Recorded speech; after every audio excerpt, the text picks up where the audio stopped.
Honda. Hello. Wamzere msikana. Anozi Khalisi. Okay. Ndokuimba Joiner City nani na Freeman.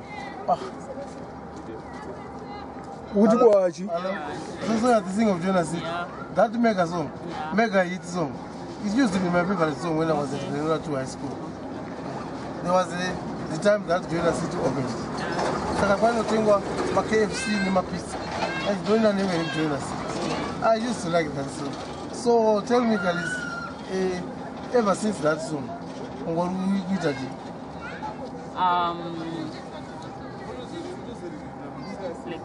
Like what? Yeah, music. Because of the stuff, Khalis. I would number miss one, but then of tomorrow week plus yes, no balance one. But if not much, I have not to a magic full time. Why not you start the thing? Marketing, I mean, So what is and a pizza man. in the Murehwa, you have I was going to one shop for now. Okay. So now, what goes the music now? Yeah, it's TV ready now. Yeah. So when do we expect another make it? Very soon. Very soon. Like when? Anytime from now. Down. The album or a single? I'm a single, so we can make singles for now. Une album here. I know. Saka, okay. Khalsi. I will get on my live shows. Yeah, so that's my fans. I go like you need to wear go no. Support out. I'm a live shows in the like group. Like this comes Saturday in the shops, Slovenia and Kai. Slovenia. Yeah. It's very far. What to come Harare? No Harare. Now for now on Sunday man. I must come to Harare because that's where all the money is. Yeah, so what you think I can come to Kai? Unless I don't do it, I won't go. I'm prepared to come. You're Mbare. And that song I did to join us city jumbo imba timbos by you Mbare. But I'm going to join a city. It was a long break. I was teaching back in order too high. I think 2005 somewhere is there about. When was it? 2011. 2011? Yeah, 2011, 2012. Yeah, join a city. Yeah, in the man, so I'm suffering so. G-Java, join a city. I used to like join a city. I had to make a plan to go over join a city. Because it was the most beautiful building in Harare back then. And even up to now, it's still no good. Yeah. Saka, when do you look forward to Mboyo Harare? My shoes are here.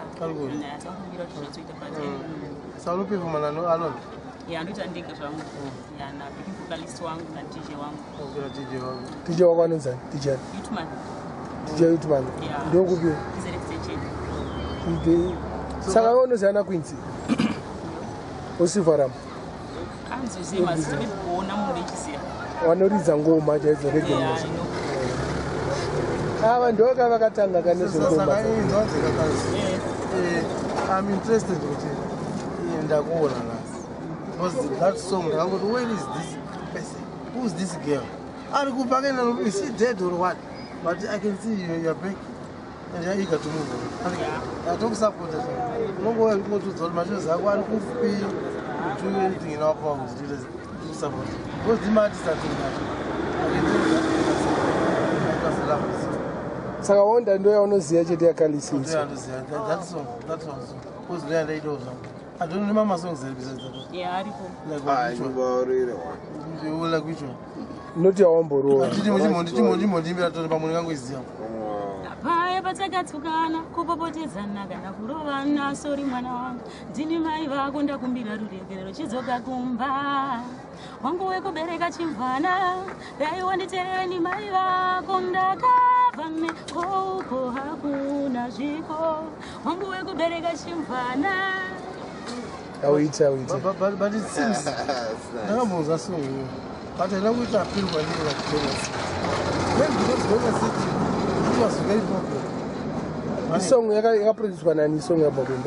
Yeah, Bed Company. Bed Company. Go on to go. Yeah. No, that Bed Company, everyone in South Africa. That is it in that the producer will not second and no, Fab Nanisimi. Problem is so what it is who understand that my producer, my producer. Yeah, I'm not sure now Bed Company Fab is to be picked up.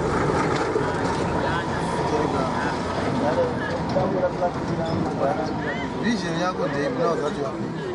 Ufuna kuita say in the music. Actually kanachimba kanida kudzidzisa vanhu. Vakuru nevadijese nekuzoentertain vanhu.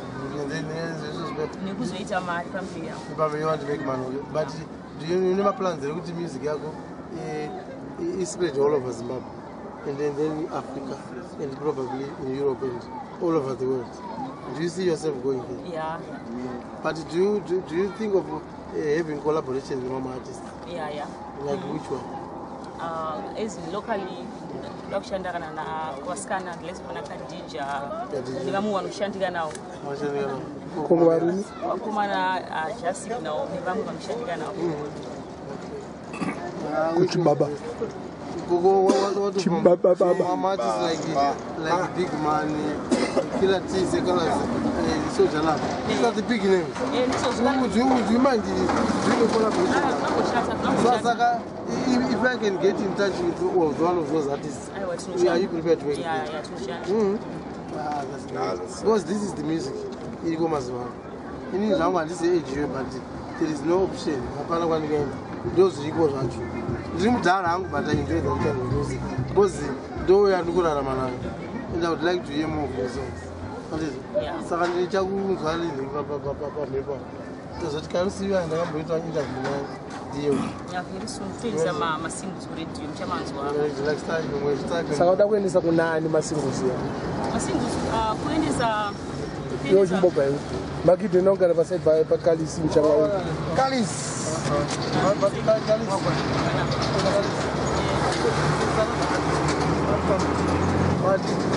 What don't you try sell your music like this on platforms like YouTube and are you connected? Yeah, to gasama account zvinotoita ndiro yeah. Semuna adzoka manje kunoita maweeks. So when did you come back? No, I'm asking. I'm talking about 2012 nazo kuti interview. Wazoka lini? Aiwa, London ndakadzoka 22. I mean kunotodzoka serious business. No, serious business. Yeah. I would like you to meet Makidho. Anambora kuda knockout here. Aiwa, ndomziva. Yeah, ndomziva. Anokonoiva singaiti. Samumusuziro kaMakidho. Makidho nomziva. Aimbouya ku knockout. Knockout. Yedu nasingu che. Oh, anonza. Kalis. Ndomziva. Yandomziva big time. Oh. Aiwa, nani. Apa banokauta? Ipapa.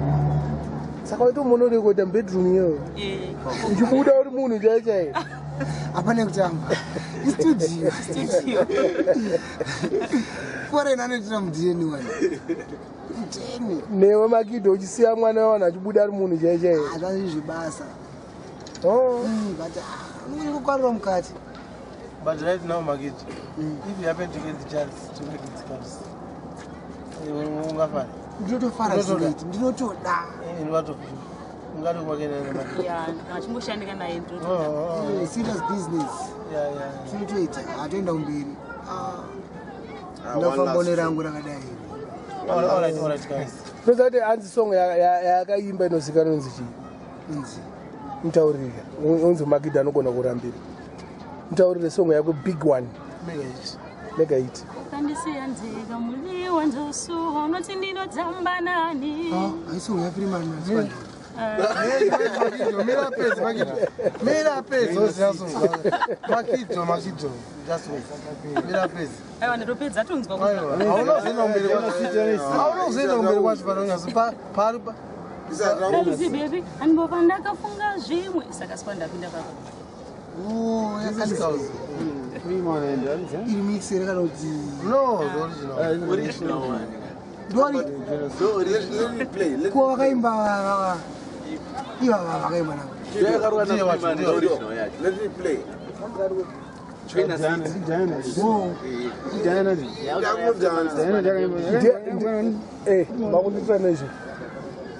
Ndiye akaimba na Freeman Joiner City. Ndokamba na Joiner City na Freeman. Yeah. What do you say about that song? Yakaipa song. Yakaipa. Ndamumuza.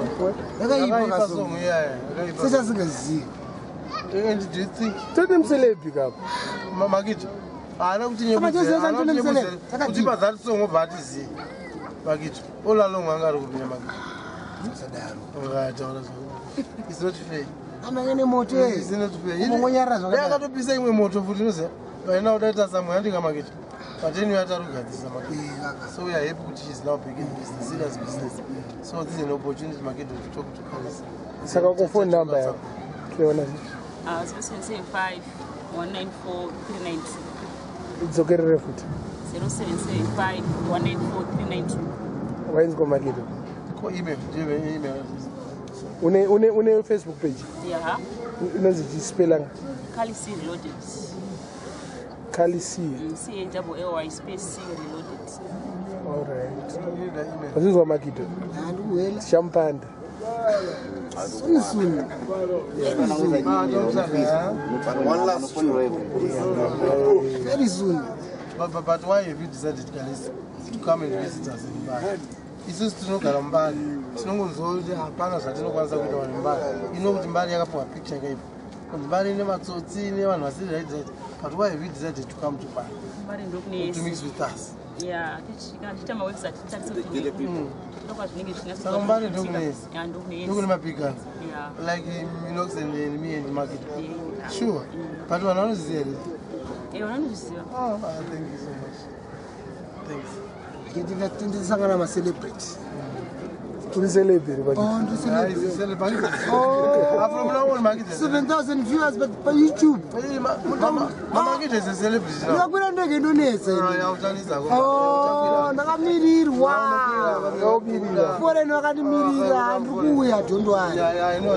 Ndakana Kalisi. Why you get there? Ndikuuya foreign. Anobaya sona kuti andisi right. Do you have a manager or someone? It's supposed to chakura guy. And you need someone to handle my shows, recording, manage my tours, marriage, and say, yeah. Did you have someone? Yeah, manager and I picked up. Oh, answer. Okay. Big dog. Okay. So because it's also you are tired of my artist and this. You must concentrate on your music. It's like some of us we are not artists, but you need us.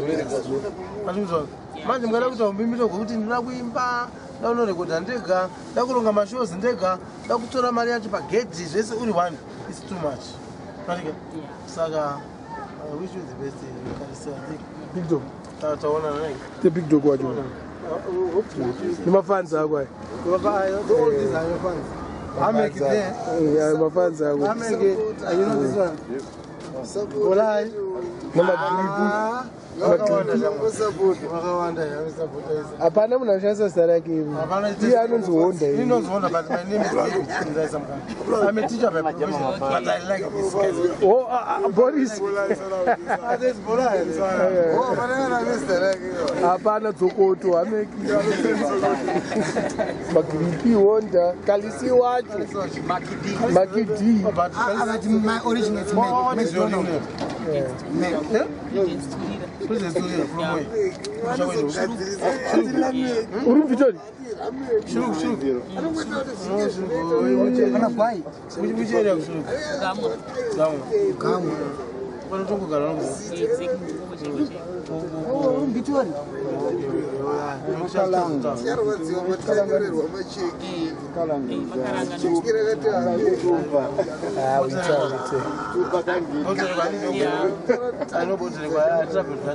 Saka ndo anosvika cabbage isina kunwa moto. I think zvakwana kare usipona. Hapo. Utabona. Twabata papatu tu. Atobata papatu yakame papatu. Papatu ndina kutedzera foreign. Zvafamba na Kalisi. Munenge wakuenda foreign. Ndina kuenda foreign. Saka unomboita mashows. Pamwe kuitira foreign. Unomboita mashows Ika. Kalisi ndizveni mukuenda kupatu na Makidho foreign. Yeah, ndizo cheche. Usipake kama ka collab kakia very soon Soon manje. Makaisa Makidho mvideo menyu inonaki. My way inotengwa zvimwe zvokuti notengwa worldwide. Because Makidho anenge akarohwa nezvinhu. Ngatinge tichite baba. Ndani kakachena pana wacho. Kutu. Anochena kuti mama nawe nyasura smart. Ewa, Andondiziya kalise Chena pana. Picture. Handiti. Nah. My trouble.